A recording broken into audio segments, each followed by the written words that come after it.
Okay, so in this most recent addition to the portfolio, we've been able to discuss pedagogy versus instruction and how education is changing and our roles as educators is changing so that now we're becoming the facilitators in the classroom. It's not so much about memorization of information and reproducing it, it's about giving the students the opportunity to prove their own development of skills and being able to go out and find that information for themselves. Multiliteracies and multimodal ways of learning is a big component in this for the classroom. So we also talked about how um, teachers are bringing in ethical, societal, and moral teachings as well. Not just that informational dialogue, but those social, political, and economic dialogues as well. And there is room for negotiation when it comes to those things. That push and pull between your students. And if they want to go a specific direction, run with it. It's a great idea. If they can buy into it, that's better for you. We talked about learning by design. Okay, so we talked about what it is, uh, why are we encouraging it in your classroom, and how to put it into practice. Okay, we discussed culturally relevant pedagogies and why that's so prevalent and important in today's day and age, especially in multicultural countries like Canada. Okay, and then we talked about funds of knowledge. So, for me personally, I think if I had to boil down my self reflection about this information to one main message, which I like condensing, and if you ever you're teaching your students, being able to condense the information and break it down into the most important things is vital. So for me, the biggest takeaways would be that you could really just get to know your students. Building that rapport is fundamental, and if they don't like you, they're not going to learn from you. Okay?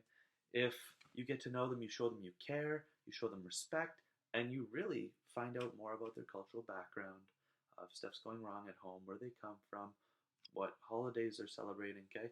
And you acknowledge that and you bring it into your classroom, then you can start to build not only that relationship and that being able to get along with your students, okay? They'll like you, they'll respect that, they'll want to know a little bit more about you, okay? But then you could start bringing in that culturally relevant pedagogy because you know who comes from what background. So what do you have to bring in? What do you have to get them going to explore to teach the others in the classroom about what are they passionate about? Okay, and they'll be able to do that culturally. Okay, and then only then can you bring in your learning by design because now you've got those modes of learning. You've got those bases of information, those books, as I referred to them earlier, right? Those books of knowledge.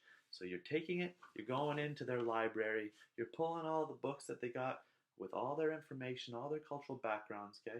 And you're allowing them to open them up and go. Now you're facilitating, right? Whether it be the experiential, the application, okay, those four categories that we discussed earlier. But now you're giving them a bunch of different ways that they can apply this in the classroom, in their teaching, or in your teaching, and in their learning. So it's going to be multimodal. You're using a whole bunch of different ways of technology, means you're staying up to date socially, what's going on in the world, right? Making sure that the learning is relevant. And then you can tailor your pedagogical strategies in this way. And your pedagogy is going to adapt and change with every different classroom in accordance to this. So that's how you throw in and you apply the learning by design. Okay. So for me, I think that's the biggest takeaway. And it all comes back down to getting to know your students. They come first, and then you can teach them, right? The well being, and then the learning. So, thank you for listening once again, and we'll see you next time.